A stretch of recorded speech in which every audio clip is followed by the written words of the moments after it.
মাহতরম হাজিরিন কিরাম সামিন আমরা সর্বপ্রথম মহান আল্লাহ পাক রব্বুল আলামিন আল্লাহ দরবার অসংখ্য শুকরিয়া আদায় করতাম কে আল্লাহ পাককে আজকে আমরা রে আল্লাহ পাক রব্বুল আলামিন আমরা রে আশরাফ সাল্লাল্লাহু আলাইহি ওয়াসাল্লামের উম্মত বানাইছেন হোক আলহামদুলিল্লাহ। আল্লাহর দরবারে আরো শুকরিয়া আদায় করতাম যে আল্লাহ পাকে আজকের এই মুবারক দিন শাবান মাসের শেষ জুমার দিন, সামনে রমজান শরীফের মাস, এই মুবারক দিনও এই মর্যাদাপূর্ণ দিন হতে তাহলে চিন্তা করার লাগে আমরা রে তানি মকবুল করো হাজির আর তৌফিক দিন আল্লাহর দরবারে শুকরিয়া আদায় করতাম জোরে হোক আলহামদুলিল্লাহ। রমজান শরীফের মাস সামনে, রমজান শরীফ হইল গিয়া গুনাহ মাফ করানির মাস। এই রমজান শরীফ আল্লাহ আমরা রে রমজান শরীফের রোজাগুলা যথাযথভাবে পালন করার তৌফিক দান করুক আমিন। আমি আপনার সামনে কোরআন শরীফের আয়াত তিলাওয়াত করছি, এর আরবি কিছু আলোচনা করব ইনশাআল্লাহ। আল্লাহ পাক রব্বুল আলামিন ফরমায় হাফিজু আলাস সালাওয়াতি ওয়াস সালাতিল উসতা ওয়া কুমু লিল্লাহি কানিতিন। আল্লাহ বলে তোমরা সব নামাজের হেফাজত করো, সংরক্ষণ করো, অর্থাৎ ৫ ওয়াক্ত নামাজে তোমরা যথাযথভাবে আদায় করো। ওয়াসসালাতিল উসতা, আর মধ্যবর্তী নামাজে বিশেষ করিয়া, মধ্যবর্তী নামাজ বলতে আসরের নামাজে বোঝানো হয়েছে। আসরের নামাজের সময় মানুষ গাফিল থাকে, ই কসম খাইছেন আল্লাহ والعصر إن الإنسان لفي خسر। আসরের কসম হয়েছে, আসরের নামাজ আর ফজরের নামাজের কসম আল্লাহ করে এই নামাজের গুরুত্ব বেশি। আল্লাহ আমরা তোরা সব নামাজ ধরে হেফাজত করো, বিশেষ করিয়া মধ্যবর্তী নামাজ। ওয়াকুমু লিল্লাহি কানিতিন, আর আল্লাহর সম্মুখে যে সময় খাড়াও বিনয়ীভাবে, তোমরা বিনয় সহকারে খাড়া হইও। আল্লাহর সম্মুখে আপনি যে সময় খাড়া হই, তকবীরে তাহরিমা বাদ দিয়া নামাজ খাড়া হইলা, এই সময় বিনয়ী আল্লাহ আপনার দেখরা। আল্লাহ রবিবে জিবরিলে আমিনে জিগাইলা ইহসান কিতা, আল্লাহ রবিবে জবাব দিয়েছিলাম হইলা ইহসান হইল আন তা'বুদাল্লাহ কান্নাকা তারাহু ফাইন লাম তাকুন তারাহু ফাইন্নাহু ইয়ারাকা। ইহসান হইল গিয়া তুমি ওলা ইবাদত করতে হয়, ওলা নামাজ পড়তে হয় যেমন তুমি আল্লাহরে দেখরা, দেখি দেখি নামাজ পড়তে। যদি এটা সম্ভব হয় না, পাইলাম তখন তারাও ফাইন্নাহু ইয়ারাকা, যদি এই মনোভাব তুমি তৈরি করতে না পারো, তে মনে করবা আল্লাহ তোমার দেখরা, ও মনোভাব নিয়ে তুমি ইবাদত বন্দেগী করো। আল্লাহর সামনে আল্লাহ খালাও। আগর বুজুর্গ হলে গিলা নামাজ পড়তাম। মোহাম্মদ ইবনে বাশশার রহমতুল্লাহ আলাইহি বুজুর্গ আসলাম, তার নামাজের সময় তার চেহারা তাইয়া মাসি বই দিত গিয়া, মুখের মাঝে মাসি বই দিত, তাই মাসি তাড়াইত না। তাহলে জিজ্ঞাসা করা হইল আল্লাহর বান্দা তুমি কিলা ধৈর্য ধারণ করো? তাই জবাব দিলা ফাসিক ফুসাক যারা আছে এরা আল্লাহর সামনে খাড়া হইলে নড়াচড়া করে, আমি তো আমার মনিবর সামনে খাড়া হয়েছি, আমি কিভাবে নড়াচড়া করতাম, মাসি চড়াইতাম। ওকা সুবহানাল্লাহ। আব্দুল্লাহ ইবনে জুবাইর রাদিয়াল্লাহু তাআলা আনহু নামাজ পড়াইতেন। তার মাথা দাইয়া কবুতর বই যাইত গিয়া কুটি মনে করিয়া ওলা বিনয়ীভাবে নামাজ পড়াইতাম যে তার মাথার কবুতর ইয়া বই দিত গিয়া তাই হইতে পারতাম। সুবহানাল্লাহ। মুহাম্মদ ইবনে মুনকাদির রাহমাতুল্লাহ আলাইহি ওলা মনোযোগী একটা নমাজ একবার তাই নমাজ লাগছেন তার বাড়ি, তার খান্দার বাড়ি আগুন লাগিয়া ধরে গেছে কি তাই হইতে পারে। নমাজ শেষ হওয়ার বাদে মানুষ ইয়া হইলা যে অমুকর বাড়ি চলে গেছে গিয়া ওদের হইতে পারো। হাতিমুল আসলাম রহমতুল্লাহ আলাইহিরে জিজ্ঞাসা করা হয়েছিল আপনি কিলা নমাজ পড়বেন?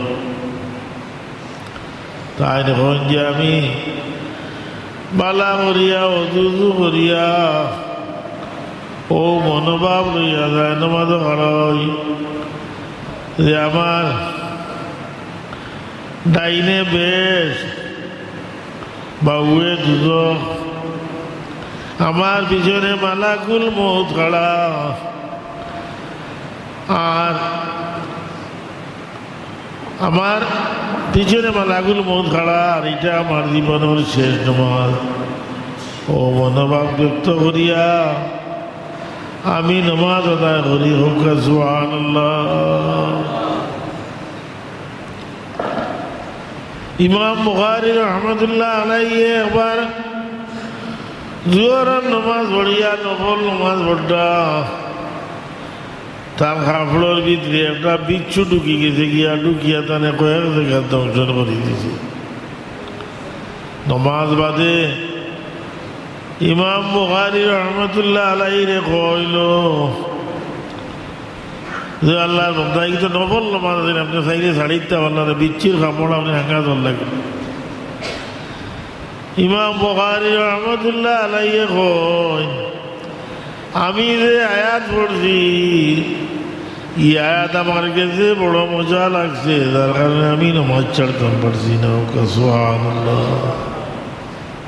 বলা নামাজ হুজুরি কলবে আপনি নামাজ পড়েন। আলী রাদিয়াল্লাহু তাআলা আনহুর শরীর যুদ্ধর ময়দানে গিয়া তীর বিদ্ধ হয়ে গেল গিয়া, আলীর তীর খুলা যায় না, বহুত চেষ্টা করিয়া তার তীর খুলা হয় না। আল্লাহর হাবিবরে কইল ইয়া রাসূলুল্লাহ আলীর শরীর তো তীর খুলা যায়। আল্লাহর হাবিবে কইল সাহাবী বল তোমরা এইভাবে আমার আলীর শরীর তো তীর খুয়াইতে পারতে না, আমার আলী যে সময় নমাজও লাগবা এই সময় তুমি তাই আলীর শরীর তো তীর বার করিলি। হযরত আলী রাদিয়াল্লাহু তাআলা আনহু নামাজও পড়াইলা কয়েকজনে টানিয়া দূরে টানিয়া তার শরীর তো তীর খুয়াইলা, তাই কইতে পারেন না রক্ত পড়ছে। সালাম বিরানির বাদে তাই দেখুন তার শরীর তো রক্ত পড়ছে, বুঝবাইলা তার তীর বার করা হয়ে গেছে। সুবহানাল্লাহ। দুরূদ শরীফ পড়া সাল্লাল্লাহু আলা সাইয়্যিদিনা মাওলানা ওয়া আলা আলিহি ওয়া সাহবিহি সাল্লাল্লাহু আলা সাইয়্যিদিনা মাওলানা ওয়া আলা আলিহি ওয়া সাহবিহি। হাদিস শরীফ আইছে ইন্তজার সলাতুল ইসলাত, যে মুত্তাকি যে আল্লাহর মায়ার বান্দায় এক নামাজ পড়িয়া আর এক নামাজের লাগি অপেক্ষা করে, এরারে আল্লাহ মাফ করিয়া দেন। এরার গুনাহ খাতায় ইন্তজার করার কারণে, অপেক্ষা করার কারণে তার গুনাহগুলা কফার হয়ে যায়। ইন্তজার সলাতুল ইসলাত এক কিতাবও আমি দেখছি, হাদিস শরীফ আইছে যে যে সাতগুলো মানুষের আল্লাহ আর সে আদিমর ছায়া নিজে জায়গা দিবে এক গুরু হইলা ও রাজুলুর কালবু মুআল্লাকুন বিল মসজিদে ইযা খারাজা মিন হাত্তা ইয়াউদাইনি। এমন মানুষ মসজিদের লগে তার দিল বান্ধা, মসজিদ জনে বারইয়া গেলে আবার ফিরিয়া মসজিদ হয়, অর্থাৎ নমাজর লাগিয়া মসজিদ বারবার অপেক্ষা করে। কিয়ামতের দিন আল্লাহ দেখবা, আল্লাহর ফিরিস্তা হলে দেখবা যে কিছু সংখ্যক মানুষ এরার চেহারায় সূর্যর লাগান ডিপডিপি করে, সূর্যর লাগান সুন্দর আলো দে। ফিরিস্তা হলে জিগাইবা গো আল্লাহর বান্দা দুনিয়ায় কিতা আমল করছিল? এরা হইব যে বড় কোনো আমল করছি না, তবে নমাজর ওয়াক্ত হইবার আগে অজু করিয়া গিয়া মসজিদও হাজির হইতাম, মসজিদে হওয়ার বাদে আজান হইতো, এর বাদে জমাতে নমাজ পড়ি আমরা মসজিদ তো পারি। মনে হয় এই আমলের কারণে আল্লাহ আমরা এই নিয়ামত দান করছেন। সুবহানাল্লাহ। আরো গুরু মানুষ দেখা যাইব এর আর চেহারায় সান্দল্লাহ ডিপডিপি করে। ফিরিস্তা হলে জিগাইবা আল্লাহর মায়ার বন্ধু আমল কিন্তু আমল করছিল দুনিয়ায়, বড় কোনো আমল করছি না। আজান হইবার আগে অজু করিয়া মসজিদ গিয়া হাজির হইছি, ইমাম সাহেবের লগে জমাতে নমাজ পড়িয়া মসজিদ তো বাহির হইয়া আইছি। মনে হয় এই আমলের কারণে আল্লাহ আমরা এই নিয়ামত দান করছো। সুবহানাল্লাহ। আরো গুলো মানুষ দেখা যাইব এরার চেহারায় তারকার লাগান মিটমিট করিয়া চলেন। ফিরিস্তা হলে জিগাইবা আল্লাহর বান্দা দুনিয়াত কিছু আমল করছিল? এরা কইব আজান হওয়ার সাথে সাথে দেরি না করিয়া অজু করিয়া গিয়া মসজিদ হাজির হইতাম। এরপরে ইমাম সাহেব বললো জমাতে নামাজ পড়িয়া বাহিরিয়া আইতাম। মনে হয় আমলের কারণে আল্লাহ আমরা ওই যে আমরা নামাজের লাগি অজু শরীফ আইছে, অজু করতে গিয়া যে সময় হাত আমরা দই হাতর গুণা ধরিয়া পড়ি যায় গিয়া, এমনকি নখুর ভিতরে যদি গুণা থাকে আমার আইন বাইরিয়া পড়ি যায় গিয়া। সুবহানাল্লাহ। যে সময় মুখ দই মুখের গুণা ধরিয়া পড়ি যায় গিয়া, যে সময় পাও দই পাওয়ার গুণা ধরিয়া পড়ি যায় গিয়া, এমনকি পাওয়ার নখুর ভিতরে যে তা গুণা আছে আওতাও ধরিয়া পড়ি যায়। সুবহানাল্লাহ। একদিন রসুলে পাক সাল্লাল্লাহু আলাইহি সাল্লাম রে সাহাবায়ে কেরাম জিজ্ঞাসা করো, ইয়া রাসূলুল্লাহ হাসরের ময়দানে তো 1,24,000 নবী রসুলের উম্মত তাহবা, আপনার উম্মত আপনি চিনবেন? আল্লাহ রবিয়ে কইন সাহাবিয়ে কল যদি একফাল গুড়ার মাঝে চিত্রা বাগরা কিছু গুড়া তখন চিনা যাইতো না নিবৃত্তিও চিনা যাইব বলে আমার উম্মত হলা কিয়ামতের দিনেরা অজু যে করছিল অজুর দেখা হলে নূরে চমকিতে থাকবো, নূর চমকিব আর আমি দেখি দেখি আমার উম্মত চিনিলেই মৌকা। সুবহানাল্লাহ। মুমিনের মাঝে নূর আছে, এগুলা তো নবীরেও নূর মানেন না, কিন্তু কিয়ামতের দিন হাদিস শরীফ আইছে দুজনে রাখিয়া হইব মুমিন দি জাজিয়া মুমিন ফাইন্না নূরাকা লা ইউতফিউ লাহাবি। ও মুমিন তুমি তাড়াতাড়ি বুলজিরাত পার হয়ে যাও, কারণ তোমার মাঝে যে নূর আছে ই নূরের প্রকাশে আমার দুজোর আগুন ঠান্ডা করিলে আর সুবহানাল্লাহ। সুতরাং নমাজ যথাযথভাবে পড়তাম, হুজুরই করবে নমাজ পড়তাম, রোজা রাখতাম। এগুলো আছে খালি রোজা রাখে নমাজ পড়ে না, এই রোজায় মুক্তি দিলেই বলি না। নমাজ না পড়লে, নমাজ হইলে সবচেয়ে বড় ইবাদত। নমাজ হইলে ফরজে আইন, এটা অগদনী গরিব সবর উপরে পড়। নমাজ না পড়িয়া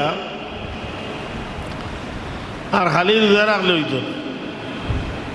আর যারা রোজা রাখতো না, এই বরকতময় মহামূল্যবান মাসও যে মাসও আল্লাহ জিন্দগির গুনারে মা ফরিয়া দিতে, এটার লাগে বড় কঠোর শাস্তি রয়ে গেছে। রমজান শরীফ পাইল, হুজুরে পাক সাল্লাল্লাহু আলাইহি ওয়াসাল্লাম যে কি যে মাইকে রমজান শরীফের মাস পাইল আর জিন্দগির মাফ গুনাহ মাফ করাইতে পারলো না, এই মানুষের মতো সম্ভব মানুষ আর নাই। রোকা নাউযুবিল্লাহ। আল্লাহ আপনার তৌফিক দুকা যে যাতে আমরা যথাযথভাবে রমজান শরীফের রোজা পালন করতাম পারি। ও আখির দাওয়ানা আলহামদুলিল্লাহি রাব্বিল আলামিন। সাল্লাল্লাহু আলা সাইয়্যিদিনা মাওলানা মুহাম্মদ ওয়া আলা আলিহি ওয়া সাহবিহি ওয়াসাল্লাম। সাল্লাল্লাহু আলা সাইয়্যিদিনা মাওলানা মুহাম্মদ ওয়া আলা আলিহি ওয়া সাহবিহি। আস্তাগফিরুল্লাহ ইন্নাল্লাহ গফুরুর রহিম। আস্তাগফিরুল্লাহ ইন্নাল্লাহ গফুরুর রহিম। আস্তাগফিরুল্লাহ রাব্বি মিন কুল্লি যামবি ওয়া আতুবু ইলাইহি। ওয়ালা হাওলা ওয়ালা কুওয়াতা ইল্লা বিল্লাহিল আলিয়্যিল আযীম। আমিন আল্লাহুম্মা আমিন ইয়া রাব্বাল আলামিন। ربنا تقبل منا إنك أنت السميع العليم وتب علينا إنك أنت التواب الرحيم. ربنا ظلمنا أنفسنا وإن لم تغفر لنا وترحمنا لنكونن من الخاسرين. اللهم اغفر لنا ذنوبنا ولوالدينا وارحمهما كما ربياني صغيرا. رب ارحمهما كما ربياني صغيرا. ربنا اغفر لنا ولإخواننا الذين سبقونا بالإيمان ولا تجعل في قلوبنا غلا للذين آمنوا ربنا إنك رؤوف رحيم. بفضل سبحان ربك رب العزة عما يصفون وسلام على المرسلين والحمد لله رب العالمين.